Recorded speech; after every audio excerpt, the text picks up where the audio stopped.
Hello guys, आज की video में हम बात करेंगे एम्प्लॉयबिलिटी स्किल्स के बारे में।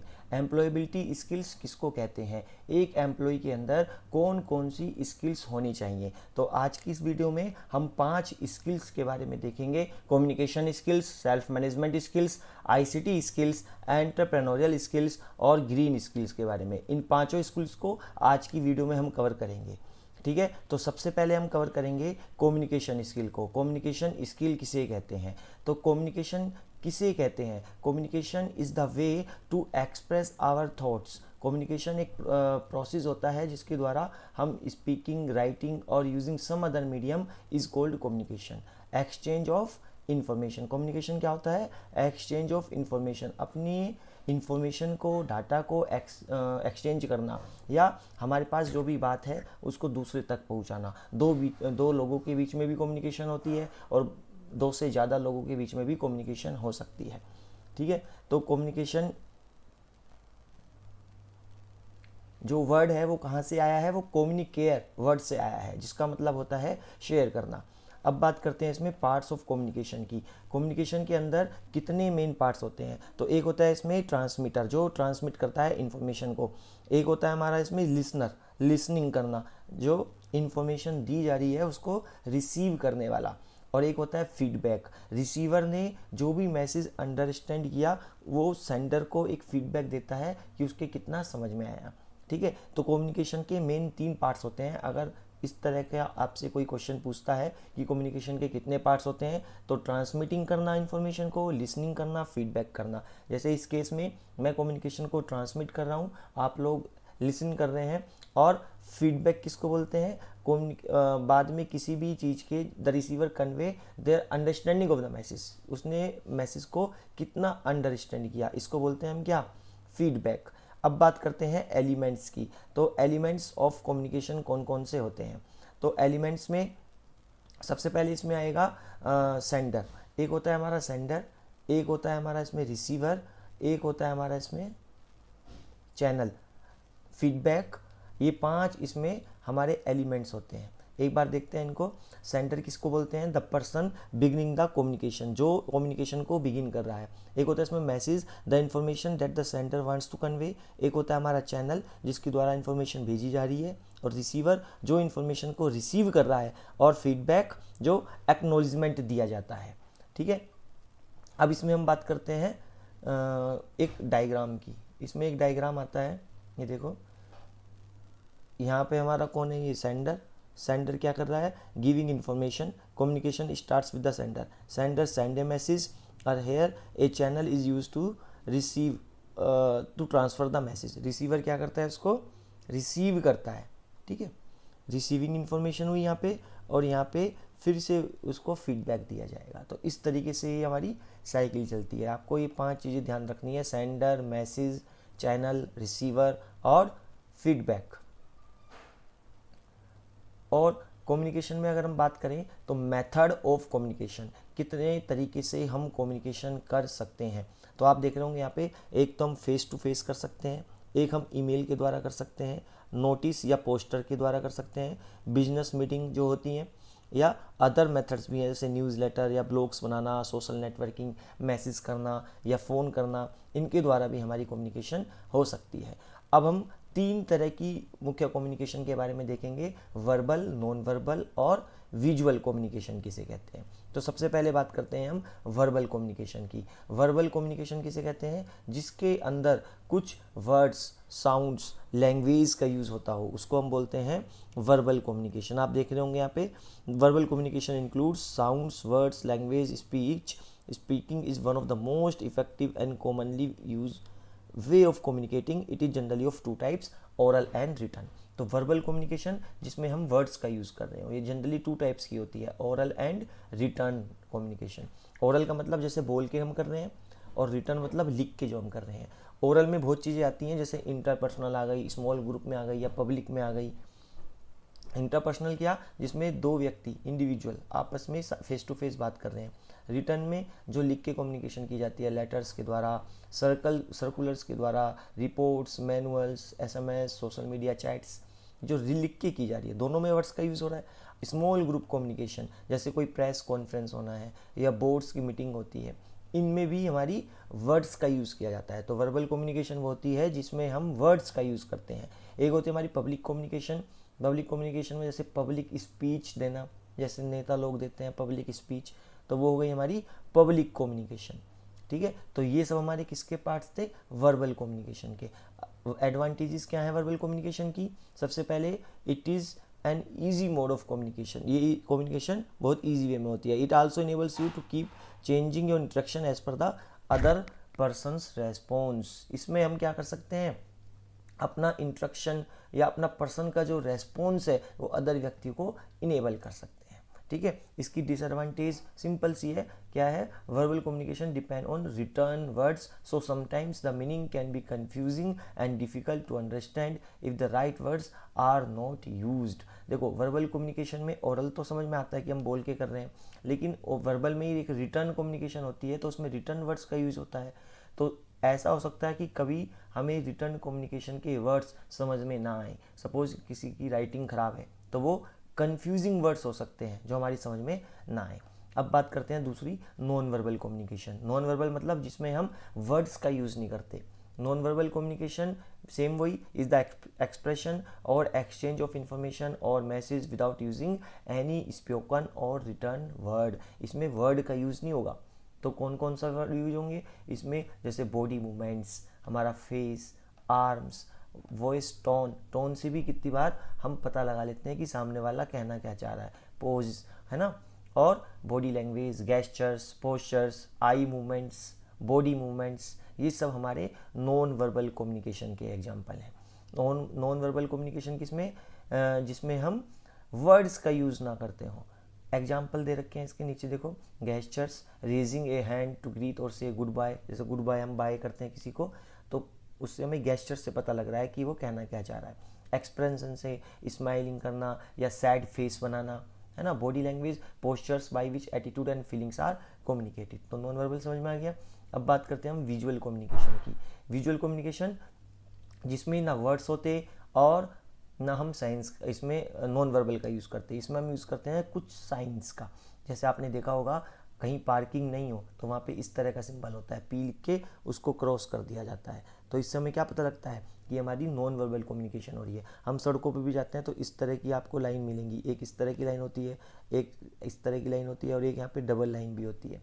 इसका मतलब क्या है, पहली जो ये इस तरह की लाइन है इसका मतलब होता है कि आप क्रॉस कर सकते हो, इस लाइन को ओवरटेक कर सकते हो। और जो ये सिंगल लाइन है इसका मतलब क्या है, इसका मतलब ये है कि आप ओवरटेक कर सकते हो लेकिन विद केयरफुली। और जब ये डबल लाइन आ जाए तो डबल लाइन का मतलब होता है आप बिल्कुल भी एक किसी को भी ओवरटेक नहीं कर सकते, नो ओवरटेक। ठीक है, इस तरीके से नो एंट्री के लिए ये वाला सिंबल होता है। अगर डेंजर दिखाना हो तो इस तरह का सिंबल होता है। सीसीटीवी सर्विलेंस में हो तो ये वाला, या यहाँ पे मोबाइल फ़ोन अलाउ नहीं है उसके लिए इस तरह का सिंबल होता है। ठीक है, और भी होर्डिंग्स वगैरह भी जो लगे रहते हैं इस तरह के हम सिंबल देखते हैं। कहीं पे रेलवे लाइन के लिए भी लगा रहता है इस तरह का सिंबल कि आगे रेलवे क्रॉसिंग है। तो ये विजुअल कम्युनिकेशन कहलाती है हमारी। ठीक है, अब नेक्स्ट हम देखते हैं, कम्युनिकेशन हमारा यहाँ पे पूरा हुआ। फीडबैक किसे कहते हैं, तो सेंडर जब कम्युनिकेट करता है, सेंडर कम्युनिकेट जब करता है तो रिसीवर रिसीव करता है उसको, उसके बाद फीडबैक देता है वो, और फीडबैक किसके पास जाती है, सेंडर के पास। ठीक है, अब हमारे फीडबैक कितने टाइप्स की हो सकती है देखते हैं हम। फीडबैक के हमारे एक तो टाइप कौन सा है, कुछ एग्जाम्पल देखते हैं, इसके एग्जाम्पल से क्लियर हो जाएगा। पहला टाइप है इसका पॉजिटिव फीडबैक, और एक है नेगेटिव फीडबैक और नो फीडबैक। पॉजिटिव फीडबैक क्या, सेंडर ने कुछ जो बताया है उसके लिए वो जैसे ग्रेट जॉब, इस तरह की पॉजिटिव वाइब्स देता है। अगर I really appreciate you talking that call. और नेगेटिव फीडबैक क्या, जैसे you keep forgetting to smile at the hotel guest when you talk to them. ठीक है, तो पॉजिटिव और नेगेटिव फीडबैक होते हैं। एक होता है नो फीडबैक, कोई फीडबैक ही नहीं दिया, ऐसे ही चले गए। इंपॉर्टेंस ऑफ फीडबैक क्या है, it validates effective listening, motivates, boost learning, improve performance. ठीक है, तो फीडबैक तो ये जरूरी होता है किसी भी कम्युनिकेशन को पूरा होने के लिए। अब हम देखते हैं इफेक्टिव कम्युनिकेशन किसे कहते हैं, ये इंपॉर्टेंट क्वेश्चन है। इफेक्टिव कम्युनिकेशन, इसमें हम 7C की बात करेंगे। 7 ऐसे सिंबल्स की बात करेंगे जो हमारे सी से शुरू होते हैं और ये बहुत इंपॉर्टेंट होते हैं। तो 7 सी ऑफ इफेक्टिव कम्युनिकेशन कौन कौन से होते हैं हमारे? सबसे पहला होता है हमारा क्लियर। जो हम कम्युनिकेशन कर रहे हैं, जो हम कह रहे हैं वो बिल्कुल क्लियर होना चाहिए। Be clear about what do you want to say. एक होता है कंसाइज। कंसाइज मतलब सिंपल वर्ड्स का यूज़ करना, बहुत ज़्यादा कॉम्प्लिकेटेड वर्ड्स का यूज़ नहीं करना कम्युनिकेशन में, ऐसे वर्ड्स का यूज़ नहीं करना जो सामने वाला समझ ना पाए। एक होता है कॉन्क्रीट, एग्जैक्ट वर्ड्स और फैक्ट्स का यूज़ करना, करेक्ट स्पेलिंग और ग्रामर जो हो वो करेक्ट हो। कोहेरेंट किसको बोलते हैं? जो रिलेटेड इन्फॉर्मेशन है केवल उसी को डिलीवर करना, जिसकी कोई सेंस हो, जो उससे रिलेट करता हो टॉपिक से। कंप्लीट मतलब जितनी इन्फॉर्मेशन है वो रिक्वायर्ड इन्फॉर्मेशन जो है वो हमारी कैसी होनी चाहिए? कंप्लीट होनी चाहिए। और कॉर्टियस बोलते हैं रेस्पेक्टफुल एंड फ्रेंडली और ऑनेस्ट वे में हमें डिलीवर करना है। कुछ भी जो हम कम्युनिकेशन डिलीवर कर रहे हैं वो किस वे में डिलीवर कर रहे हैं? Be respectful and friendly and honest way में हमें उसको डिलीवर करना है। ठीक है, अब बात करते हैं barriers to effective communication. Barriers बोलते हैं रुकावट को, ठीक है, बाधा कोई आ जाए।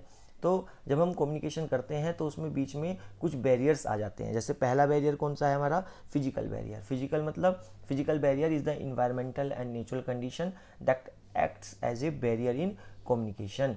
जैसे text message are often less effective than face to face communication. तो ये बैरियर हो सकता है। आपने किसी को टेक्स्ट मैसेज कर दिया, जैसे फेस टू फेस कम्युनिकेशन ज़्यादा अच्छी होती है, टेक्स्ट मैसेज प्राय ऑफन लोग नहीं समझ पाते। आपने इंग्लिश में किसी को मैसेज किया, वो दूसरा समझ ही नहीं पा रहा उसको, है ना, तो आप फेस टू फेस उसको बताते तो उसके समझ में आता। दूसरा होता है लिंग्विस्टिक बैरियर। लैंग्वेज से रिलेटेड हो सकता है। जो सेंडर है और जो रिसीवर है दोनों की लैंग्वेज अलग अलग है, वो हिंदी जानता है और वो इंग्लिश जानता है, तो फिर कम्युनिकेशन कैसे हो पाएगी? हो ही नहीं पाएगी। एक होती है इंटरपर्सनल बैरियर। इंटरपर्सनल बैरियर किसे कहते हैं? मतलब when the sender message is received differently from how it was intended।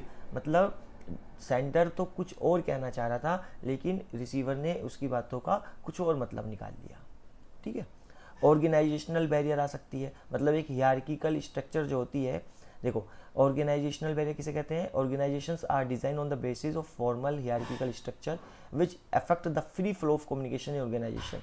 For example, superior subordinate relation in a formal organizational structure can be a barrier to free flow of communication। मतलब जैसे अगर आपको कोई दिक्कत है तो आप अपने टीचर को बोलोगे, टीचर को कोई दिक्कत है तो वो प्रिंसिपल को बोलेगा, प्रिंसिपल को कोई प्रॉब्लम आ रही है तो वो अपने जोन में जो बैठते हैं उनको बोलेगा। तो एक तरीके से एक हियरार्की है। अगर हियरार्की हम वायलेट करेंगे तो कम्युनिकेशन में दिक्कत आ सकती है। एक होती है हमारी कल्चरल बैरियर। कल्चरल किसको बोलते हैं? जब डिफरेंट कल्चर के जो लोग हैं, पीपल हैं, आपस में कम्युनिकेट करते हैं तो उनकी अंडरस्टैंडिंग में, उनके कस्टम्स में, कस्टम्स मतलब क्या? रीति रिवाज जो होते हैं उनमें डिफ्रेंशिएट होता है, तो उनके डिफरेंस के कारण कम्युनिकेशन में बैरियर आ सकती है। ठीक है, तो ये हमने पढ़े बैरियर्स क्यों आती है, किसके कारण बैरियर्स आ सकती है। अब हम देखते हैं बैरियर्स को ओवरकम कैसे किया जा सकता है। ओवरकम मतलब कैसे उसको रिड्यूस किया सकता है। सबसे पहले यूज सिंपल वर्ड्स। आप सिंपल वर्ड्स का यूज़ करो। Assumption on culture, religion, geography, इनकी बात नहीं करनी, विजुअल्स की बात करनी है। विजुअल्स मतलब जो हम दिखा सकते हैं, जो हमने विजुअल कम्युनिकेशन पढ़ी थी। Be respectful of other opinions. जो अदर का ओपिनियंस है उसकी भी हमें यहाँ पे रेस्पेक्ट करनी है, तभी हम इफेक्टिव कम्युनिकेशन कर सकते हैं। ठीक है, अब हम देखते हैं राइटिंग स्किल्स के बारे में। राइटिंग स्किल्स किसको बोलते हैं? ये भी एक वर्बल कम्युनिकेशन का एक पार्ट है। जैसे हमें ईमेल लिखना है या हमें लेटर लिखना है या नोट्स लिखना है, कोई एसएमएस या हमें चैटिंग करनी है, तो उसके लिए हमें सेंटेंस लिखने आने चाहिए। ब्लॉग्स बनाना है तो उसके लिए हमारी ग्रामर भी ठीक होनी चाहिए। उसको हम क्या बोलते हैं? Writing skills. Basic writing skills कौन कौन सी हो सकती है हमारी? जैसे सेंटेंस, है ना। सेंटेंस किसे कहते हैं? Sentence is a group of words that communicates a complete thought. A sentence must contain a subject and a verb. There are 3 types of sentence. ये आप लोगों ने अपने इंग्लिश में भी पढ़ा होगा। 3 टाइप्स ऑफ सेंटेंस होते हैं हमारे। एक होते हैं हमारे सिंपल सेंटेंस, एक होते हैं हमारे कंपाउंड सेंटेंस, और एक होते हैं हमारे कौन से? Complex sentence. कॉम्प्लेक्स हमारे कॉम्बिनेशन होता है दोनों का। तो सिंपल सेंटेंस कौन से हो सकते हैं हमारे? सिंपल जिसमें हम किसका यूज़ कर रहे हैं? एक सब्जेक्ट का, वर्ब का यूज़ कर रहे हैं। I am out of paper for the printer, ऐसे। कंपाउंड सेंटेंस किसमें, किसको बोलते हैं? जिसमें एंड, येट, इस तरह की कुछ टर्म्स का यूज़ हो रहा हो, है ना। कंपाउंड, 2 सेंटेंस को मिलाना। और एक होते हैं कॉम्प्लेक्स सेंटेंस जिसमें जैसे आल दो, ये वर्ड आ गया, है ना, इस तरह के वर्ड, सीन्स, इस तरह के वर्ड का यूज़ हो रहा हो, तो ये होते हैं हमारे कॉम्प्लेक्स सेंटेंस। ठीक है, तो कम्युनिकेशन स्किल में इतना ही था। कम्युनिकेशन स्किल कितने प्रकार की होती हैं, कम्युनिकेशन में हम क्या क्या करते हैं, ये कम्युनिकेशन स्किल से रिलेटेड हो गया। ठीक है, अब बात करते हैं हम सेल्फ मैनेजमेंट की। सेल्फ मैनेजमेंट स्किल किसे कहते हैं? ये self management also refer to as self control. It is the ability to control one's emotions, thoughts and behaviour effectively in different situation. Self मतलब स्वयं और मैनेजमेंट मतलब प्रबंधन, खुद का प्रबंधन करना। सेल्फ मैनेजमेंट खुद का प्रबंधन करना, सेल्फ मैनेजमेंट। जैसे अपने इमोशंस को, अपने थॉट्स को, बिहेवियर को व्यक्ति को खुद ही कंट्रोल करना आना चाहिए, तभी उसके अंदर एक सेल्फ मैनेजमेंट आ सकता है। ये हम एम्प्लॉयबिलिटी स्किल्स पढ़ रहे हैं, एक एम्प्लॉय के अंदर कौन कौन सी स्किल्स होनी चाहिए, तो उसके अंदर सेल्फ मैनेजमेंट होना चाहिए, अपने कार्य को कैसे मैनेज किया जा सकता है। ठीक है, to perform well at work and life in general we must be able to manage and improve our self. अगर हमें अच्छा काम करना है जीवन में तो उसके लिए अपने आप को मैनेज करना, इम्प्रूव करना हमें आना चाहिए। ठीक है, अब इसके अंदर कुछ टर्म्स आती हैं जो एग्जाम में भी आती हैं। सेल्फ अवेयरनेस, अवेयर मतलब क्या होता है, जागरूक होना, और सेल्फ मतलब खुद, स्वयं को, स्वयं के प्रति जागरूक होना, हमारे अंदर क्या क्या मेरिट्स हैं, हमारी क्या क्या वीकनेस हैं, और क्या क्या हमारी पॉजिटिविटी है, क्या क्या हमारी स्ट्रेंथ है, तो उसके बारे में हमें पता लगना चाहिए। अगर हम सेल्फ अवेयर होंगे तभी हम क्या कर सकते हैं, कन्वर्ट कर सकते हैं अपनी वीकनेस को अपनी स्ट्रेंथ में, और स्ट्रेंथ को किस में, टैलेंट में। ठीक है, अगर हमें सेल्फ अवेयर नहीं होंगे कि हमारे अंदर क्या क्या खूबियाँ हैं, तो हम कैसे अपनी वीकनेस पे काम कर पाएंगे। ठीक है, जैसे आपका कोई सब्जेक्ट कमज़ोर है, मैथ्स, साइंस, तो आपको खुद ये पता होना चाहिए कि आपका कौन सा सब्जेक्ट वीक है, जिससे आप उस पर ज़्यादा फोकस कर सको, उस पर ज़्यादा टाइम दे सको। ठीक है, सेल्फ मैनेजमेंट में आता है एक रेस्पॉन्सिबिलिटी, आपको जो काम दिया जा रहा है उसकी आपको रेस्पॉन्सिबिलिटी भी होनी चाहिए। Taking responsibility for the task which has been assign to us, जो आपको असाइन की गई हैं उसका आपको क्या होना चाहिए, रेस्पॉन्सिबिलिटी लेनी है उसकी पूरी, कि ये काम आपको दिया गया है तो ये अब आपकी जिम्मेदारी है इस काम की। ठीक है, नेक्स्ट है टाइम मैनेजमेंट, ये तो मेन है, टाइम मैनेज तो जरूरी है। We should make a time table and follow it diligently. ठीक है, एक होता है इसमें अडेप्टिबिलिटी, अडेप्टिबिलिटी किसको बोलते हैं, अगर कोई नया चेंज आता है तो उसके लिए तैयार रहना। We should prepare our selves for new changes so that we can transition seamlessly. कोई नया चेंज आता है तो उसके लिए हमें तैयार रहना चाहिए। तो ये थे सेल्फ मैनेजमेंट के अंदर कुछ पॉइंट्स। एक बार इसमें टर्म आती है स्ट्रेस की, फिर हम स्ट्रेस मैनेजमेंट भी देखेंगे। स्ट्रेस किसे कहते हैं, स्ट्रेस मतलब तनाव आना है, जैसे इमोशनल, मेंटल, फिजिकल या सोशल, किसी भी तरह का स्ट्रेस हो सकता है, डिमांड्स हो सकती है, कुछ ट्रेड्स हो सकते हैं। ठीक है, तो इसके लिए हमें इसको मैनेज करना चाहिए, आना चाहिए स्ट्रेस मैनेजमेंट। तो स्ट्रेस मैनेजमेंट में क्या करते हैं हम, फोकस करते हैं human efforts for maintaining a healthy body and mind. हमारी बॉडी भी और माइंड भी हेल्दी होना चाहिए, जिससे हम बेटर काम कर सकें स्ट्रेसफुल सिचुएशन के अंदर। कोई भी स्ट्रेसफुल सिचुएशन है उसके अंदर बेटर काम कर सकें, इसके लिए हमें स्ट्रेस मैनेजमेंट की ज़रूरत पड़ती है। और ये सेल्फ मैनेजमेंट से आएगा, जब हम अपने काम को खुद से मैनेज करना सीख जाएंगे तो हमें स्ट्रेस मैनेजमेंट भी आ जाएगा। ठीक है, इसमें कुछ एजेंट्स होते हैं, स्ट्रेस कैजुअल एजेंट्स, कौन कौन से स्ट्रेस डाल सकते हैं, मतलब कौन कौन से स्ट्रेस होते हैं, कहाँ से हमें स्ट्रेस आता है। सबसे पहला है mental stress, physical stress, social, है ना, या फाइनेंशियल स्ट्रेस। कोई फाइनेंशियली वीक है तो उसको फाइनेंशियल स्ट्रेस भी रह सकता है। अच्छा, एडवांटेज ऑफ स्ट्रेस मैनेजमेंट, अगर हम स्ट्रेस को मैनेज करते हैं तो इसका हमें क्या फ़ायदा होने वाला है, बताओ। सबसे पहला फ़ायदा तो इसका ये है, it helps us to have a joyful life, हमारा आनंदमय जीवन होगा। ठीक है, it helps us to focus and complete tasks on time, हम टाइम पे अपने काम को पूरा कर पाएंगे, हैप्पी पर्सन बन पाएंगे, स्ट्रेस फ्री रह पाएंगे और एनर्जेटिक रह पाएंगे। ये स्ट्रेस मैनेजमेंट का फ़ायदा है अगर हम स्ट्रेस मैनेजमेंट करते हैं। ठीक है, अब बात करते हैं हम ABC ऑफ स्ट्रेस मैनेजमेंट। इसमें 3 वर्ड आते हैं, A से, B से और C से। A मतलब एडवर्सिटी और द स्ट्रेसफुल इवेंट। ठीक है, बिलीव्स और the way you respond to the event, और कॉन्सिक्वेंस बोलते हैं परिणाम को, और action and outcomes of the event, इससे बाहर निकलना। ठीक है, अब हम देखते हैं कैसे हम स्ट्रेस से बाहर निकल सकते हैं, कौन कौन से स्टेप्स हैं जो मैनेज करते हैं हमारे स्ट्रेस को। ठीक है, तो कुछ पॉइंट्स के बारे में बात करेंगे। इसमें हम 3 पॉइंट्स के बारे में देखेंगे। सबसे पहला पॉइंट है be aware that we are stress. सबसे पहले तो हमें यही पता होना चाहिए कि हम स्ट्रेस में है नहीं। अगर हमें पता ही नहीं होगा कि हमारी स्ट्रेस है तो उसको मैनेज कैसे करेंगे। जैसे हेडेक हो रहा है हमें, या स्लीपनेस, नींद नहीं आ रही, सैडनेस, दुखी रहते हैं, एक्सेसिव वरिंग, बहुत ज़्यादा दुखी हैं, नर्वस हैं, तो इसका मतलब ये साइन है कि हमें कुछ ना कुछ मेंटल स्ट्रेस है। Identify what is causing you stress, सबसे फिर आइडेंटिफाई करो कि स्ट्रेस हमें क्यों हो रहा है, उसका रीज़न ढूंढो। Is it because of exams के कारण, या फैमिली प्रेशर है कोई, या मनी से रिलेटेड कोई प्रॉब्लम है, फाइनेंशियल कंडीशन हमारी ठीक नहीं है उसके कारण स्ट्रेस है। सब मतलब टू नो योर प्रॉब्लम, अपनी प्रॉब्लम को जानो कि स्ट्रेस क्यों हो रहा है, और उसके बाद अप्लाई स्ट्रेस मैनेजमेंट मेथड, जैसे टाइम मैनेजमेंट टूल्स या गुड स्लीप। ठीक है, इससे हम अपने स्ट्रेस को कुछ हद तक कम कर सकते हैं। ठीक है, अब कुछ स्ट्रेस मैनेजमेंट टेक्निक की बात करते हैं। स्ट्रेस मैनेजमेंट कौन कौन सी टेक्निक है, जैसे पहली टेक्निक क्या है, सबसे इजी टाइम मैनेजमेंट। सबसे पहले टाइम मैनेजमेंट हमें अपना करना चाहिए। Do physical exercise in fresh air, इससे भी हमारी मेंटल स्थिति जो है वो बेटर रहती है। ईटिंग ए बैलेंस्ड डाइट, हमें बैलेंस्ड डाइट लेना चाहिए, जैसे दाल, रोटी, वेजिटेबल्स एंड फ्रूट्स। ठीक है, जो हमारा बाहर का भोजन है उसको जितना हो सके उसको हमें अवॉइड करना चाहिए। ठीक है, जो हमारा फास्ट फूड होता है उससे क्या रहता है, हमारे जो फिजिकली बैलेंस है वो थोड़ा डिस्टर्ब हो जाता है।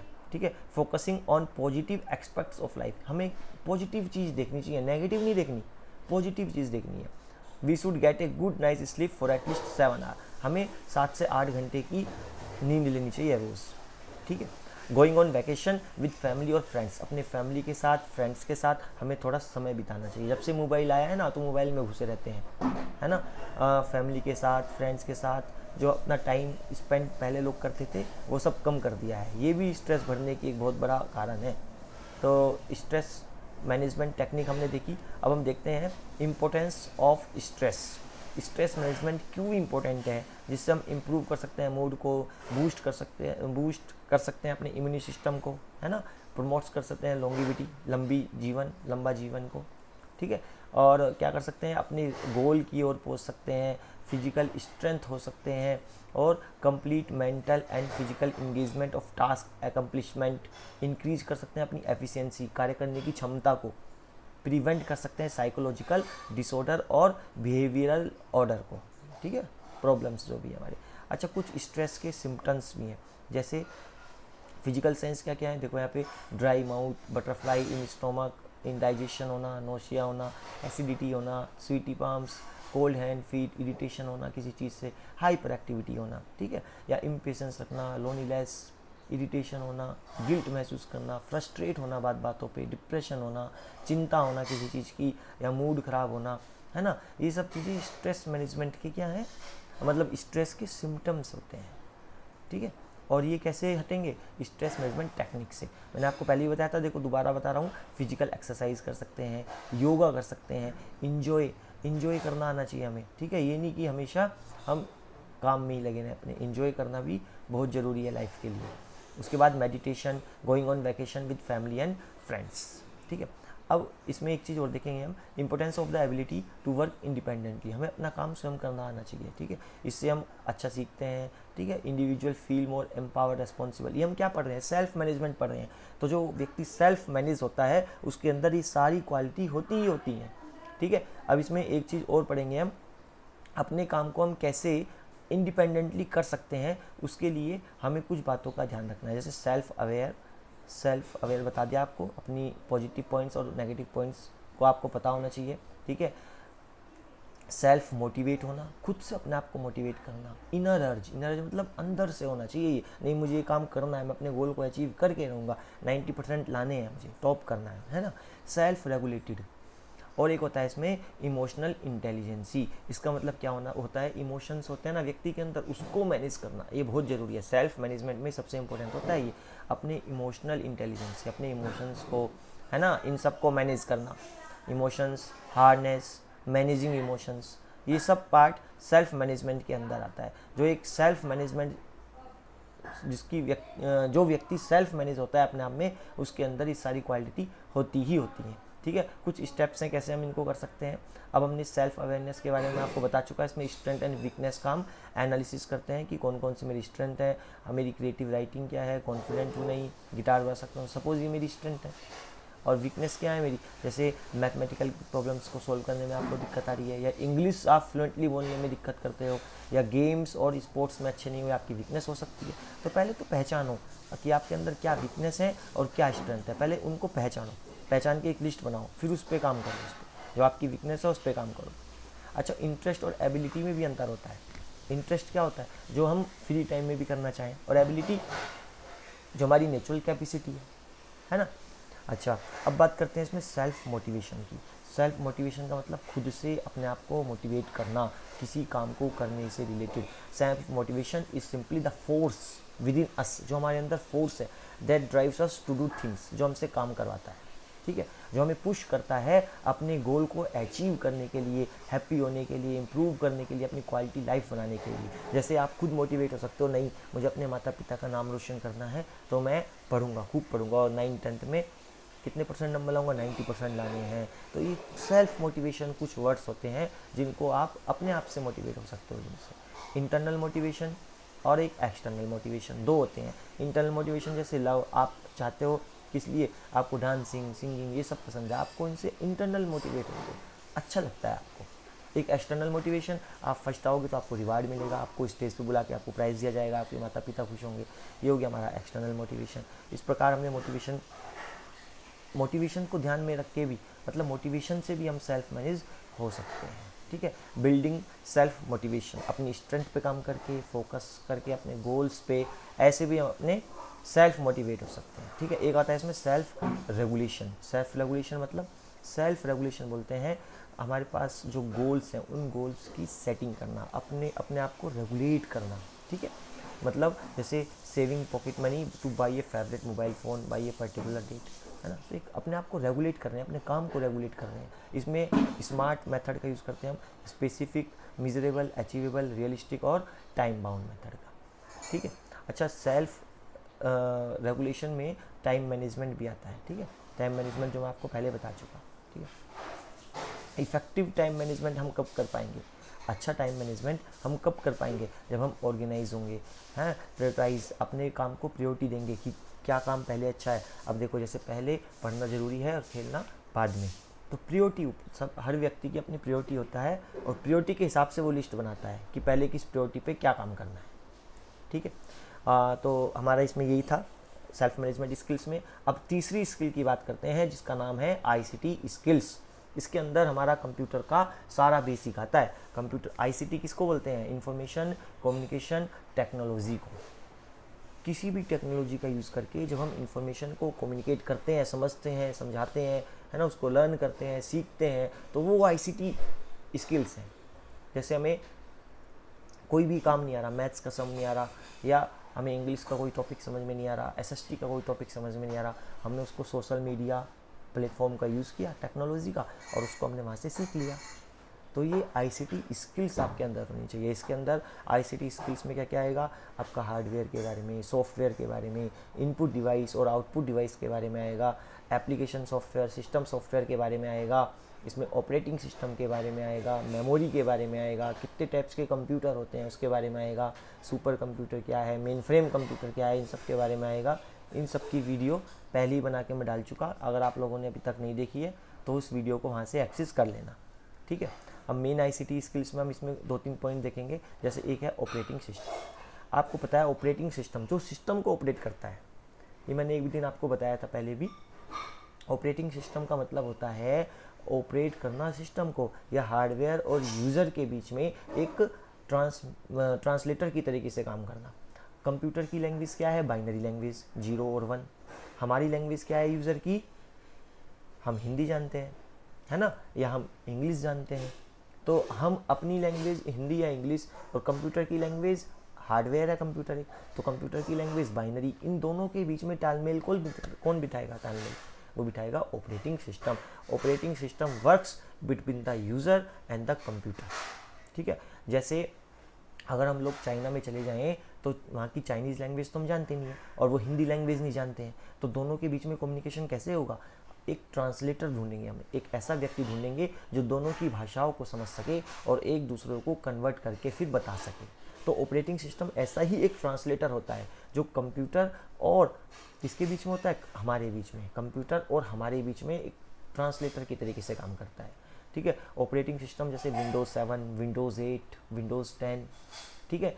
मोबाइल में एंड्रॉयड होता है, ये स्मार्टफोन में, स्मार्ट टीवी में, सब में ऑपरेटिंग सिस्टम पाया जाता है। ठीक है। कंप्यूटर के अंदर विंडोज़ जनरली हम डालते हैं विंडोज 7 या 10 डोज डाल देते हैं, ठीक है। लाइनेक्स यूनिक्स डाल देते हैं, अभी विंडोज़ 11 चल रही है नई करंट में। अच्छा, अगर हम बात करें मोबाइल के अंदर, तो मोबाइल के अंदर एंड्रॉयड होता है। अगर एप्पल के फ़ोन की बात करें तो उसमें iOS होता है।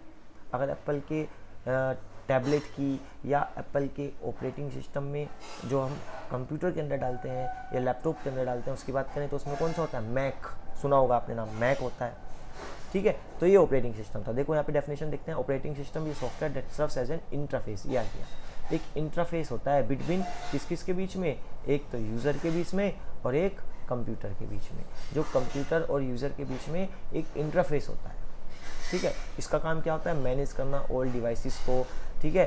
जो सारी डिवाइस प्रॉपरली फंक्शन कर रही है नहीं कर रही है, सॉफ्टवेयर रिसोर्सेज को मैनेज करना, मेमोरी को कंप्यूटर की, क्रिएट, कॉपी, मूव करना, डिलीट करना फाइल्स को, ठीक है। जब हम कंप्यूटर को ऑन करते हैं तो सबसे पहले हमारा ऑपरेटिंग सिस्टम जो सेकेंडरी मेमोरी में रखा हुआ था वो प्राइमरी मेमोरी में लोड होता है। सबसे पहले ऑपरेटिंग सिस्टम काम करता है, फिर हमारा डेस्कटॉप तैयार हो गया था। आप देख रहे हैं, ये देखो डेस्कटॉप, आपको एक डेस्कटॉप दिख रहा होगा, एक जैसे ये मेरे कंप्यूटर का डेस्कटॉप है, ठीक है, लैपटॉप का ये मेरा डेस्कटॉप है। जैसे ही मैंने अपना लैपटॉप ऑन किया था तो ये वाली स्क्रीन बन के आई थी। अब इसके ऊपर ही तो हम एप्लीकेशन सॉफ्टवेयर को रन कराएंगे। मान लो मुझे पेंटिंग करनी है, मैंने यहाँ पे टाइप किया पेंट और पेंट ओपन कर दिया, और पेंट ओपन करके अब मैंने पेंटिंग करना शुरू कर दी। मैं कुछ लिख रहा हूँ यहाँ पे, ठीक है, या मैं यहाँ पे कुछ कलरिंग कर रहा हूँ, मैंने कलर कर दिया, ठीक है। तो मैं किसके ऊपर कर पा रहा हूँ, अगर इसमें विंडोज़ ही नहीं होता, अगर इसमें मैं विंडोज़ ही नहीं डालता, विंडोज़ 10 ही नहीं डालता, तो मैं कैसे काम कर पाता इसमें, है ना। तो एक तरीके से एप्लीकेशन सॉफ्टवेयर इसके ऊपर रन होते हैं। ये मेरा पूरा ऑपरेटिंग सिस्टम ने स्क्रीन दी है, सिस्टम सॉफ्टवेयर जिसको बोलते हैं, और इसके ऊपर अब मैं एप्लीकेशन सॉफ्टवेयर को रन कराऊंगा, ठीक है। टाइप्स ऑफ ऑपरेटिंग सिस्टम, बहुत सारे हमारे टाइप्स के होते हैं। GUI बेस होता है, एक होता है सिंगल यूज़र, एक होता है मल्टीटास्किंग, ठीक है, जैसे विंडोज़, एप्पल, मैक की मल्टीटास्किंग परफॉर्म करता है। एक होता है मल्टी यूज़र के लिए, ठीक है। एक होता है रियल टाइम में, और एक होता है डिस्ट्रीब्यूटेड, यूनिक्स और लाइनेक्स, ये डिस्ट्रीब्यूटेड ऑपरेटिंग सिस्टम होते हैं, ठीक है। अब बात करते हैं कुछ कॉमन ऑपरेटिंग सिस्टम की, जैसे डोज, विंडोज़, लिनक्स और मोबाइल के अंदर एंड्रॉयड, सिम्बियन, विंडोज़ फ़ोन और आईफोन, iOS, ये सब होते हैं। डेस्कटॉप की बात करें तो डेस्कटॉप, वॉलपेपर, विंडोज 7 जो डेस्कटॉप है उसमें कौन कौन से कंपोनेंट होते हैं, विंडोज 7 या 10 कोई सा भी हो, उसमें कुछ कंपोनेंट होते हैं। एक उसमें डेस्कटॉप लग के आता है, सबसे पहले वॉलपेपर लग के आएगा, कुछ आइकन्स होते हैं, टास्क बार सबसे नीचे होता है, ये दिख रहा है सबसे नीचे, सबसे नीचे यहाँ पे टाइम शो होता है, यहाँ पे कौन कौन सी ऐप खुली हुई है वो शो होता है ना। ये सब होता है हमारा टास्क बार के ऊपर। कुछ आइकन्स जैसे कंप्यूटर आइकन्स है ना। हम ये देखो, मैं आइकन की बात करूँ, यहाँ पे आइकन लिखा है ना, ये आइकन है हमारे, यहाँ देखो नीचे डेस्कटॉप पे आपको कुछ आइकन दिख रहे होंगे। ये फोल्डर के आइकन है, ये हमारा सॉफ्टवेयर है, ये हमारा ब्राउज़र का आइकन है। इस तरीके के इनको क्या बोलते हैं, इनको बोलते हैं हम आइकन, ठीक है। उसके बाद अगर मैं बात करूँ फाइल्स एंड फोल्डर्स की, तो फाइल एंड फोल्डर आप लोगों को पता है, अगर हमने पेंट में कोई काम किया, कोई पेंटिंग बनाई, उसको सेव की, तो वो एक फ़ाइल है, पेंट की फ़ाइल। अगर हमने वर्ड के अंदर कोई एप्लीकेशन लिखी, उसको सेव की, तो वो एक वर्ड की फ़ाइल है। अगर हमने कोई अपनी आवाज़ रिकॉर्ड करी तो वो एक MP3 फाइल है। मैंने वीडियो रिकॉर्ड करी तो वो MP4 फाइल है, ठीक है। ऐसे ही फाइल हम क्रिएट कर सकते हैं। और फोल्डर कैसे क्रिएट करते हैं, फोल्डर क्रिएट करना आप सबको आता होगा। डेस्कटॉप पे आओ, यहाँ पे राइट क्लिक करो और यहाँ पे न्यू आता है, देखो एक ऑप्शन, न्यू में जाके फोल्डर ऑप्शन आ रहा है, फोल्डर पे क्लिक कर दो। अब यहाँ पे हमारा एक फोल्डर बन गया, इस तरह का येलो कलर का होता है। यहाँ पे आप कुछ भी नाम लिख दो, जैसे मैंने यहाँ पे नाम रख दिया, यहाँ पे टेक्निकल रजत, ये नाम दे दिया इस फोल्डर। अभी मैं इस फोल्डर को अगर ओपन करूँ तो दिखा रहा है दिस फोल्डर इज़ एम्प्टी। अभी ये फोल्डर क्या है, एम्प्टी है, अभी इसके अंदर कुछ नहीं है। मैं इसके अंदर कुछ भी रख सकता हूँ, फाइल रख सकता हूँ। जैसे मैंने अभी एक पेंटिंग में फ़ाइल बनाई थी, मैंने तो उसको सेव नहीं किया, तो मैं इसके अंदर कोई दूसरी फाइल रख सकता हूँ। मैं फोल्डर के अंदर फोल्डर भी क्रिएट कर सकता हूँ। ये देखो, न्यू के अंदर जाके फोल्डर क्रिएट कर दिया, इसी नाम से कर दिया। मैं एक और फोल्डर क्रिएट कर सकता हूँ। एक फोल्डर के अंदर बहुत सारे फोल्डर या फाइल्स रह सकती हैं, ठीक है। एक फोल्डर के अंदर बहुत सारे फोल्डर्स आ सकते हैं। चलो, अब बात करते हैं फाइल। फाइल हो गया हमारा। फाइल कौन कौन सी होती है, फोल्डर भी बता दिया आपको, फोल्डर कैसे बनता है। फाइल बनाने के लिए हम नॉर्मल टेक्स्ट फाइल भी बना सकते हैं, वरना कोई भी हम जो काम करते हैं किसी भी सॉफ्टवेयर में और उस काम को जब हम सेव करते हैं तो उसी को हम फाइल कहते हैं। और डिलीट कैसे करते हैं किसी भी फाइल को, क्रिएट करना आ गया आपको, क्रिएट कैसे करते हैं सेव करके, और डिलीट कैसे करेंगे, सिंपल। आप जब भी उस फाइल को ओपन करोगे तो उस फाइल के ऊपर देखो ये क्रॉस बन के आ रहा है ना, क्रॉस, इस पर आप क्लिक करोगे तो वो फाइल डिलीट हो जाएगी। डिलीट करने में क्या है, मतलब बंद हो जाएगी। और डिलीट कैसे होगी, अगर आप उस पर राइट क्लिक करके उसको डिलीट कर दोगे। जैसे मुझे फोल्डर डिलीट करना है, मैंने राइट क्लिक किया और इसको यहाँ पे डिलीट कर दिया, हो गया डिलीट। तो डिलीट करना भी बहुत ईजी है, डिलीट कर सकते हैं इसको। अब बात करते हैं हम आगे। डिलीट करने के बाद अब ये देखो यहाँ पे मूव कर सकते हैं, इसको ड्रैग कर सकते हैं, ड्रॉप कर सकते हैं और परमानेंट डिलीट कर सकते हैं। ठीक है, तो ये सब आप बेसिक क्लास में एक बार और देख लेना। अब नेक्स्ट स्किल की बात करते हैं जिसका नाम है हमारा एंटरप्रेन्योर स्किल। एंटरप्रेन्योर स्किल, एक एंटरप्रेन्योर कौन होता है और वो काम कैसे करता है, एक बिजनेसमैन कौन होता है, कैसे एक एंटरप्रेन्योर एक बिजनेसमैन से अलग होता है, ये दोनों एक होते हैं, ये हम इसमें देखेंगे।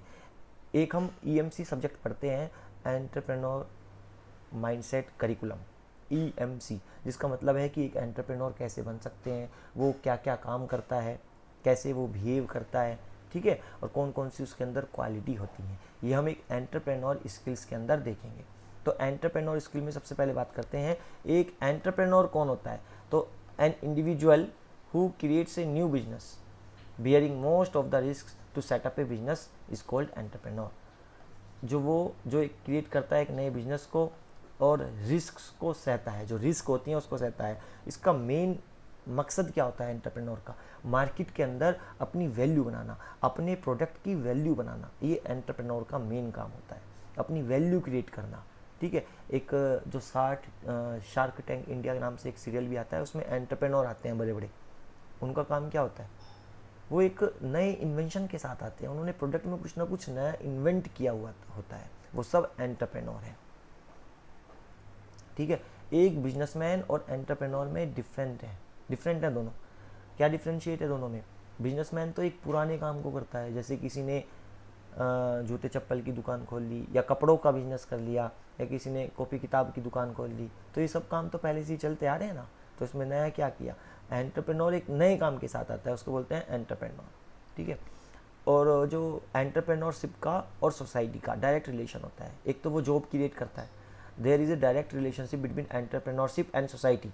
Due to entrepreneurial activity society is provided with goods and services, उन्हें गुड और सर्विसेज प्रोवाइड करता है। गुड्स और सर्विसेज मतलब सर्विसेज भी देता है, और गुड्स मतलब चीज़ें प्रोवाइड करना है ना, जैसे सर्विस प्रोवाइड करना है। जितने एंटरप्रेन्योर होंगे उतनी वो सर्विस निकालेंगे। जैसे बहुत सारी कंपनियां हैं, अपनी अपनी कंपनियां खोल लेते हैं, उनमें फिर वर्कर रखते हैं वे, तो एक तरीके से जॉब को भी क्रिएट करते हैं वो, और सोसाइटी के लिए पॉजिटिव इम्पैक्ट डालते हैं, प्रभाव डालते हैं। ठीक है, क्रिएटिविटी, क्रिएट जॉब्स, देखो ये सब आ रहे हैं, इस तरह के पॉइंट आते हैं लिखने के लिए।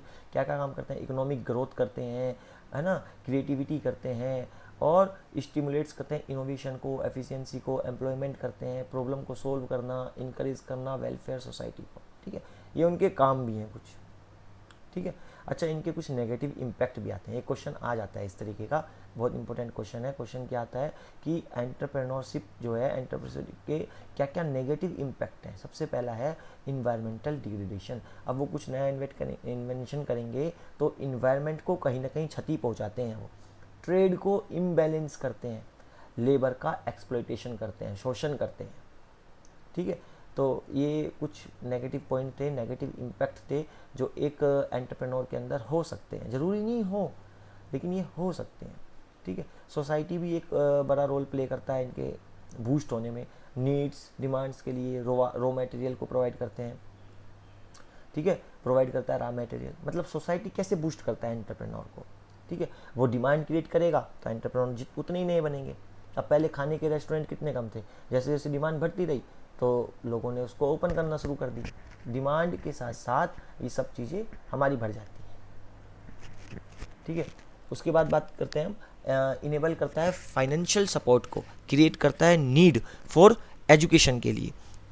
कैटलाइज करता है पॉलिसी इंफॉर्मेशन रिफॉर्म के लिए, facilitates networking and supports infrastructure development को, ठीक है। Some common entrepreneurship activities related to society include, कौन कौन सी हैं, जैसे सोशल एंटरप्रेन्योरशिप, बहुत सारी एंटरप्रेन्योरशिप होती है, सोशल सामाजिक काम जैसे health and sanitation, unemployment, child labour, इस पे काम करते हैं, ठीक है। मैनी सोशल प्रॉब्लम को जो टैकल करते हैं उसको बोलते हैं सोशल एंटरप्रेन्योरशिप, ठीक है। जैसे कोई चाइल्ड लेबर ना लगाए, कोई अनएम्प्लॉय ना रहे, हेल्थ और सैनिटेशन के बारे में एजुकेशन अच्छी मिलती रहे, इस तरीके से जो काम, इन पे जो काम करता है वो कहलाते हैं सोशल एंटरप्रेन्योरशिप। एग्रीकल्चर क्या होती है, जो जैसे इसका प्राइमरी काम क्या होता है, मार्केटिंग और production of inputs and products use in agriculture activities, ठीक है। खेती में, कृषि में जो काम यूज़ होता है, जो प्रोडक्ट यूज़ होते हैं, उनके रॉ मटेरियल पे जो काम करते हैं। वुमेन को बढ़ावा देने के लिए जो काम करते हैं, women entrepreneurship. Small scale in entrepreneurship किसे कहते हैं, जो छोटे छोटे उद्योग धंधे हैं उनको बढ़ावा देते हैं, वो हमारे क्या कहलाते हैं, स्मॉल स्केल एंटरप्रेन्योरशिप। अच्छा, कुछ क्वालिटी भी होती है एंटरप्रेन्योर की, क्या क्वालिटी होती है, पहली बात तो वो हार्ड वर्कर होता है, हार्ड वर्क। एक होता है ऑप्टिमिज्म, हमेशा पॉजिटिव सोचता है, इंडिपेंडेंस रहता है, एनर्जेटिक और सेल्फ कॉन्फिडेंट। ये पांचों पॉइंट जरूर याद कर लेना अच्छे से। कौन कौन से, हार्ड वर्कर होता है वो, ऑप्टिमिज्म हमेशा आशावादी, इंडिपेंडेंट होता है, एनर्जेटिक होता है और सेल्फ कॉन्फिडेंट होता है। कौन, एक एंटरप्रेन्योर। कुछ उसके फंक्शंस होते हैं, किसके, एंटरप्रेन्योर के। एंटरप्रेन्योर के क्या क्या फंक्शन है, सबसे पहले organisation, building and management, building और मैनेजमेंट करना, रिस्क लेना, इनोवेट करना, कुछ नया इनोवेट करना, डिटेल इन्वेस्टिगेट करना, फाइनेंसिंग करना, फाइनेंसिंग प्रोवाइड कराता है, प्लानिंग करना, लीडरशिप और कम्युनिकेशन, ये सारे उसके फंक्शंस हैं। ये क्वेश्चन आ जाता है इस तरीके का। ये 8 में से कम से कम आपको 5 तो याद करने हैं। क्या, रिस्क टेकिंग, रिस्क कौन लेता है, एंटरप्रेन्योर। इनोवेट करता है, कुछ नया प्रोडक्ट हो या नया कॉन्सेप्ट हो, सर्विस हो, डिज़ाइन हो, ठीक है। इन डिटेल में इन्वेस्टिगेट करता है, डिटेल इन्वेस्टिगेशन, प्लानिंग करता है, लीडरशिप होती है, उसमें कम्युनिकेशन होती है, ठीक है। इस तरीके से ये हमने देखा कि फंक्शंस कौन कौन से हैं एंटरप्रेन्योर के। अब हम रोल देखें, रोल क्या क्या होते हैं। रोल बहुत इंपॉर्टेंट है, इनोवेटर्स रोल, एजेंट का रोल करता है वो, कोऑर्डिनेटिंग का, और एम्प्लॉयमेंट जनरेशन रोल, ठीक है। ये रोल हो गए। अच्छा, इंपॉर्टेंस क्या है एंटरप्रेन्योर की। पहला है फ्री मार्केट इवोल्यूशन। देखो, मार्केट फ्री है, कोई भी आके कुछ भी काम कर सकता है, किसी ने रोका थोड़ा ना है। आप अगर रेस्टोरेंट शुरू करना चाहो तो कोई सरकार मना थोड़ा ना कर रही है, रेस्टोरेंट, या आप अपना कपड़ों का बिजनेस करना चाहो तो आप फ्री हो मार्केट में। न्यू वैल्यू बनाना और नए मार्केट को क्या करना, नया मार्केट बनता है, ठीक है। नई वैल्यू बनती है प्रोडक्ट की और मार्केट फ्री रहता है इवोल्यूशन से। कोई रोक जो, जैसे चाइना है, चाइना में एक ही पार्टी है, कहते हैं जो भी प्रोडक्ट आएगा वो उसी का ही आएगा, तो वहाँ पे मार्केट पे रोक लगी हुई है, सब चीज़ों का प्राइस फिक्स है, इतने की बिकेगी, ठीक है। लेकिन यहाँ ऐसा नहीं है, यहाँ जो सस्ता बेचेगा उसका माल ज़्यादा बिकेगा, तो फ्री हो आप सस्ता बेच लो, कौन मना कर रहा है आपको, ठीक है। तो ये इंपॉर्टेंस है एंटरप्रेन्योर की, क्या क्या होती है। अच्छा, ये क्वेश्चन जरूर आता है, मिथ्स ऑफ एंटरप्रेन्योरशिप, ये जरूर कर लेना। कुछ मिथ्स हैं, मिथ्स मतलब कुछ झूठी अफवाहें फैली हुई हैं एंटरप्रेन्योर के बारे में।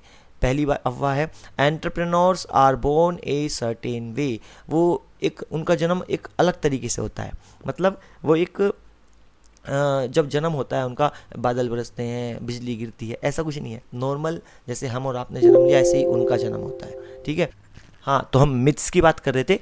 मिथ्स क्या होती है एंटरप्रेन्योर की, कुछ मिथ्स होती है एंटरप्रेन्योरशिप में। जैसे पहले है, entrepreneurs are born a certain way, उनका जो जन्म होता है वो एक अलग तरीके से होता है, एक सर्टेन वे में होता है, ठीक है। ऐसा नहीं है ना, वो जन्म से ही अमीर होते हो, ऐसा भी नहीं है, जन्म से ही गरीब होते हो, जन्म से ही कुछ अलग ही लक्षण होते हो, ऐसा नहीं है। Are not born a certain way, ये सही है, ठीक है। तो ये क्वेश्चन आता है, क्या क्या मिथ्स होते हैं एंटरप्रेन्योर के। तो पहला मिथ क्या हो गया कि entrepreneur are born a certain way, ये मिथ है, मतलब ये बात सही नहीं है, ये एक अफवाह है कि वो सर्टेन वे में जन्म लेते हैं।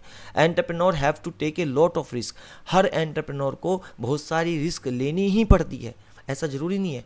हाँ, वो हो जाए रिस्क, वो बात अलग है, लेकिन लेनी ही पड़ती हो, वही एंटरप्रेन्योर बनेगा जो रिस्क लेगा, ऐसा कुछ नहीं है।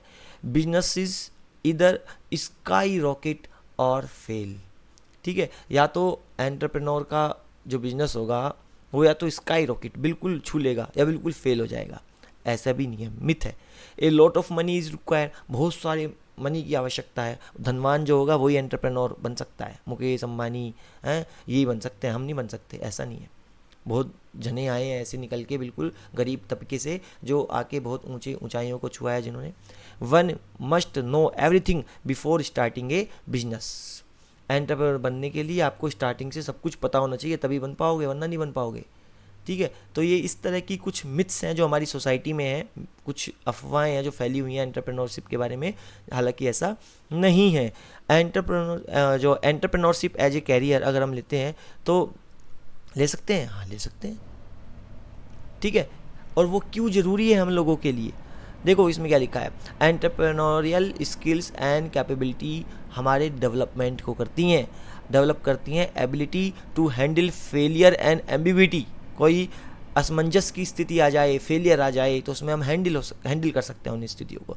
इन्हेंस कर सकते हैं critical thinking and problem solving abilities को, लीड्स कर सकते हैं क्रिएटिंग डिफरेंस इन सोसाइटी। इस तरह हमने देखा ये एक एंटरप्रेन्योरशिप स्किल के अंदर एंटरप्रेन्योर कौन होता है, कैसे वो काम करता है, कौन कौन सी उसमें मिथ होती हैं, और एंटरप्रेन्योर सोसाइटी के लिए क्या क्या करते हैं।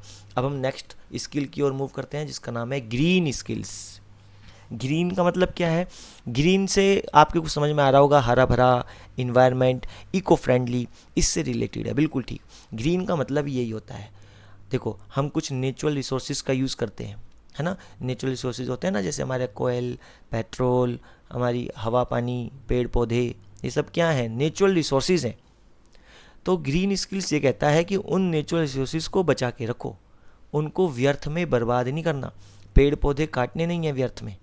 ठीक है, क्योंकि हमें पता है, सबने पढ़ा है और हम सब जानते हैं कि ओजोन लेयर हमारे लिए कितनी महत्वपूर्ण है।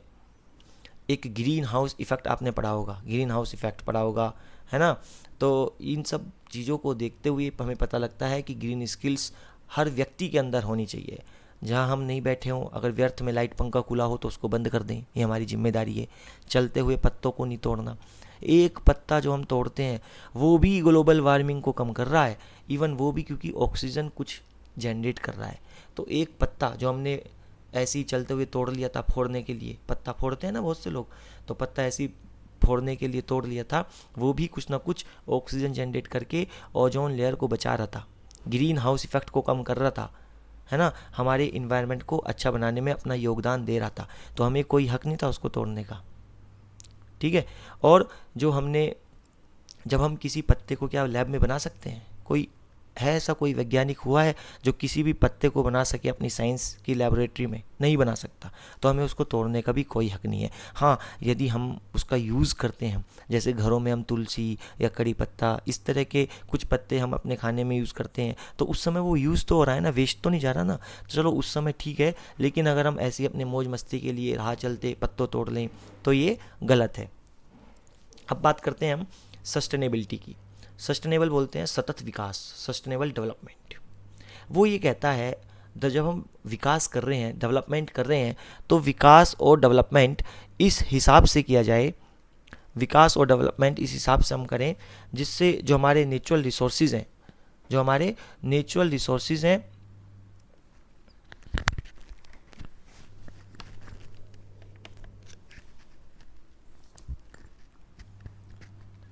हाँ ग्रीन स्किल्स, हाँ सस्टेनेबल डेवलपमेंट किसे कहते हैं? सस्टेनेबल डेवलपमेंट उसे कहते हैं जो हमारे नेचुरल रिसोर्सेज हैं उनको इस अकॉर्डिंग यूटिलाइज करें जिससे प्रेजेंट की नीड्स भी पूरी हो जाए और फ्यूचर के लिए भी वो प्रिजर्व रहें, बचे रहें। ये नहीं कि फ्यूचर के लिए बचे ही नहीं, तो इसको बोलते हैं हम सस्टेनेबल डेवलपमेंट। ठीक है, sustainability is an art of living where we respect our environment and make use of the available resources only to the extent where we can replenish and what is available to us for the accessibility of future generation। future generation के लिए बचा रहे। मैं आपको easy language में बता दिया कि जो हमारे नेचुरल रिसोर्सेज हैं उनको इस तरीके से यूज़ करना कि वो फ्यूचर के लिए भी प्रिजर्व रहें और प्रेजेंट की नीड्स भी पूरी हो जाए। ये नहीं कि जो आने वाली जनरेशन है उनके लिए पेट्रोल बचे ही ना और वो पैदल चलें, फिर साइकिल पे चलें, तो कोसेंगे आप सब लोगों को कि हमारे जो पूर्वज थे हमारे लिए कुछ छोड़ के ही नहीं गए, है ना। तो इसको बोलते हैं हम क्या? Sustainable development. अब बात करते हैं हम 4R एंड 1U की। इंपॉर्टेंट क्वेश्चन है, आता है इस तरीके का कि सस्टेनेबल डेवलपमेंट में 4R और 1U क्या होता है, मतलब हम डेवलपमेंट किसके अकॉर्डिंग करना है, ये 4R और 1U इसके थ्रू पढ़ेंगे हम। 4R का मतलब 4 चीज़ें होती हैं। सबसे पहले रिफ्यूज़, रिड्यूस, रीयूज़ और रिसाइकिल, और यू से अपसाइकिल। ये अच्छे से कर लेना। रिफ्यूज़ मतलब refuse is to say no to use products that may harm the environment. Refuse ये कहता है कि उन चीज़ों को नो कह दो जिससे हमारा इन्वायरमेंट हार्म होता हो। जैसे आपने पत्ता तोड़ने का मन बनाया तो आपने कहा नहीं, नो, रिफ्यूज़ कर दो, नहीं नहीं तोड़ूंगा मैं, इससे मेरा इन्वायरमेंट क्या होगा, इससे मेरी जो ओजोन लेयर की परत है वो क्या होगी, जो ग्रीन हाउस इफेक्ट है वो क्या होगा, ये उनको बचा रहा है, ओजोन लेयर को बचा रहा है, इन्वायरमेंट को अच्छा बना रहा है, तो मुझे ये काम नहीं करना, रिफ्यूज़ कर दो।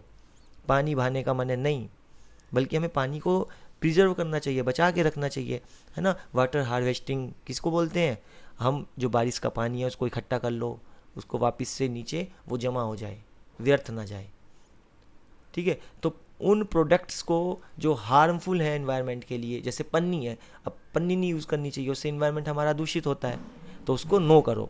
रिड्यूस, रिड्यूस क्या कहता है, तू रिड्यूस करो, minimising the use of the product that may cause harm to environment.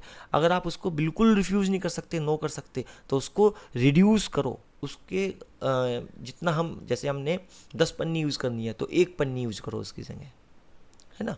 Minimise कर दो, उसका यूज़ मिनिमाइज़ कर दो, जिससे हमारा इन्वायरमेंट हार्मफुल होता हो उसका यूज़ रिड्यूस कर दो। और एक होता है रीयूज़, रीयूज़ मतलब reuse the products as far as possible in order to reduce the waste generation.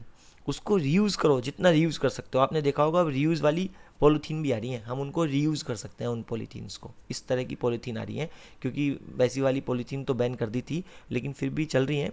लेकिन ज़्यादातर अब आप मॉल में जाओगे या किसी बड़े दुकान में जाओगे, ठीक है, ग्रोसरी पे जाओगे, तो वो इस तरह की पन्नी नहीं रखता, वो जो रीयूज़ हो जाए, ऐसी इस तरह की रिसाइकिल हो जाए, इस तरह की पन्नियाँ रखता है।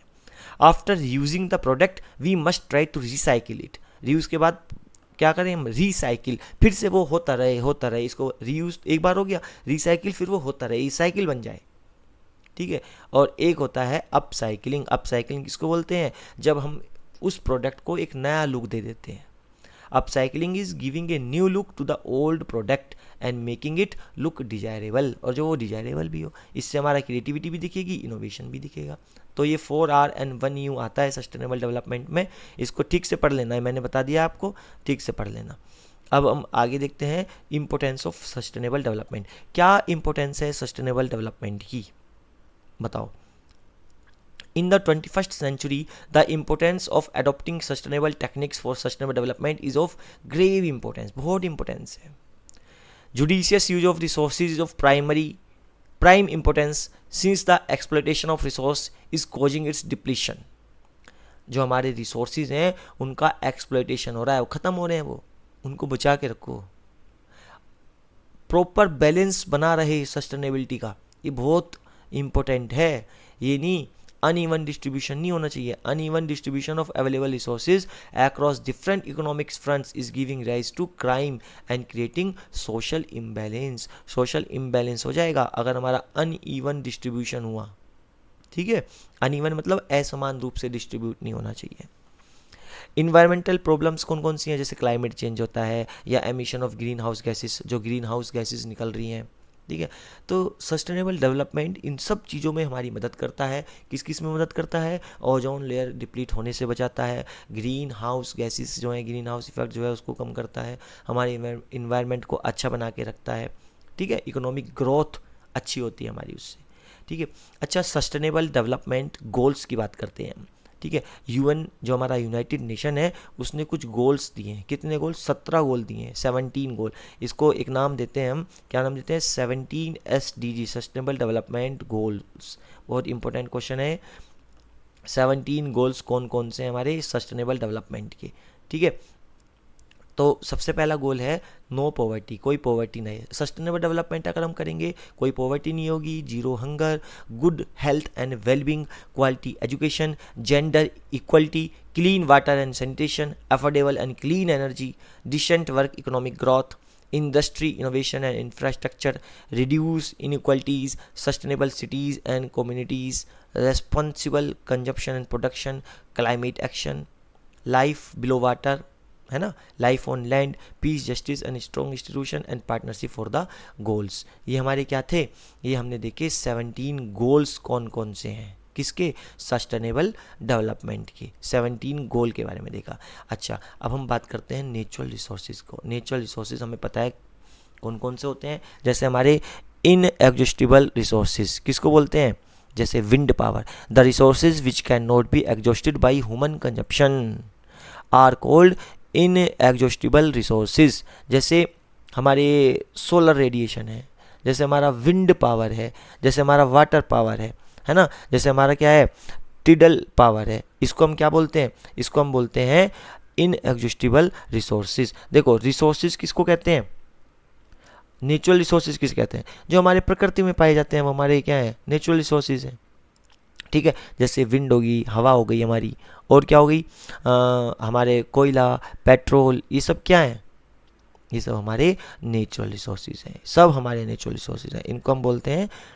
उसके बाद exhaustible resources, there are some resources which are available in limited quantities, जो लिमिटेड क्वांटिटीज़ में, जो प्रचुर मात्रा में है ना, जो वीक हैं उनकी बात नहीं कर रहा मैं किन की बात कर रहा हूँ, जो हमारे लिमिटेड क्वांटिटीज़ में, जैसे कोयला अर्थ पे कितना है बताओ, लिमिटेड ही तो है। Renewable resources are those that are constantly available, जैसे water can be reasonable, replace और रिकवर कर सकते हैं उसको। नॉन रिन्यूएबल, जिनको रिन्यूएबल नहीं कर सकते हैं, जैसे फॉसिल फ्यूल्स। आर्टिफिशियल रिसोर्सेज जो हमने बनाए हैं, जैसे बायोगैस बनाई हमने, इलेक्ट्रिसिटी बनाई, थर्मल इलेक्ट्रिसिटी, प्लास्टिक बनाई, ये सब हमारे क्या है, ये हमारे हैं आर्टिफिशियल रिसोर्सेज। अब बात करते हैं हम human activities causing damage to the environment. कौन कौन सी ऐसी एक्टिविटी हैं जिनके द्वारा इन्वायरमेंट डैमेज हो रहा है, ठीक है। तो वो एक्टिविटी कौन कौन सी हैं, सबसे पहली है ओवर एक्सप्लॉयटेशन ऑफ रिसोर्सेज, ज़्यादा यूज़ करना, माइनिंग करना, खदानों में जो हम खोदते हैं ना, डिफोरेस्टेशन करना, वनों का कटाव जिसको बोलते हैं हम, डिफोरेस्टेशन किसको बोलते हैं, वनों का कटाव करना, पोल्यूशन करना, ठीक है। पोल्यूशन के टाइप्स पता ही है सबको, land pollution, water pollution, air pollution, ठीक है। अच्छा, इसमें दो टर्म और देखते हैं हम, ग्रीन हाउस इफेक्ट और ओजोन लेयर, जो मैं आपको बता चुका। ग्रीन हाउस इफेक्ट क्या है, burning of fossil fuels produce harmful gases like carbon dioxide, methane, these gases trap and prevent the earth's heat from escaping leading to the global warming, this is called the greenhouse effect, ठीक है। आपको पता होगा जो हम घरों में AC चलाते हैं वो भी कार्बन मोनोऑक्साइड गैस प्रोड्यूस करता है ना, मतलब ओजोन लेयर को डिप्लीट करने में वो भी एक कारण है। ओजोन लेयर आप सबको पता है, this layer in the atmosphere protect us from the harmful radiation, जो सूरज की किरणों से आने वाली पराबैंगनी किरणें हैं, जिनको हम अल्ट्रा वायलेट रेज भी बोलते हैं, उससे हमारी रक्षा करता है ओजोन लेयर, ठीक है। It is made up of gas, जिसको हम क्या बोलते हैं, ओजोन। जैसे फ्रीज हमारा refrigerator and air conditioner etcetera release क्या करते हैं, ये क्लोरोफ्लोरोकार्बन्स, CFC जिसको बोलते हैं, क्लोरोफ्लोरोकार्बन्स गैस को रिलीज करते हैं ये एटमॉस्फेयर में, और ये जितने भी सब्सटेंस है CFC वाले, ये डिस्ट्रॉय करते हैं ओजोन को एटमॉस्फेयर के अंदर, और क्या कर रहे हैं, ओजोन लेयर में होल बना रहे हैं। ये आप लोग पढ़ चुके। तो ग्रीन हाउस इफेक्ट में ग्रीन स्किल्स के अंदर हमने इन सबको पढ़ा। ग्रीन स्किल्स का मतलब हमें हमें अपने इको फ्रेंडली होना है, तो हमें आज आपको क्या करना है, देखना है कि हम घरों में या स्कूल में, अपने कॉलेजों में बेफालतू में लाइट पंखा खुले हुए हैं, छुट्टी हुई है हमारी, लंच हुआ है तो उसको बंद कर दें। उससे क्या होगा, कहीं ना कहीं हमें लगेगा कि हम भी अपना ग्रीन स्किल्स मतलब इन्वायरमेंट को अच्छा बनाने में अपना योगदान दे रहे हैं। बिना मतलब पेड़ पौधे के पत्ते हम ना तोड़ें, ठीक है। इस तरीके से हमने ये 5 स्किल्स पढ़ी। एम्प्लॉयबिलिटी स्किल्स जिनको बोलते हैं, एम्प्लॉयबिलिटी स्किल्स, किसी भी एम्प्लॉय के अंदर जो 5 प्रकार की स्किल्स होनी बहुत ज़रूरी है।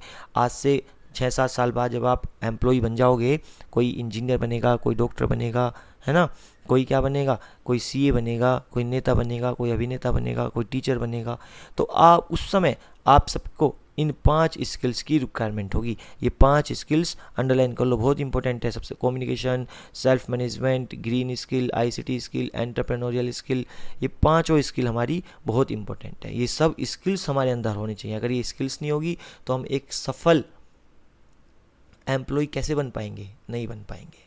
ठीक है, चलो आज के लिए इतना ही। आज की वीडियो यहीं पे ख़त्म करते हैं। Good bye.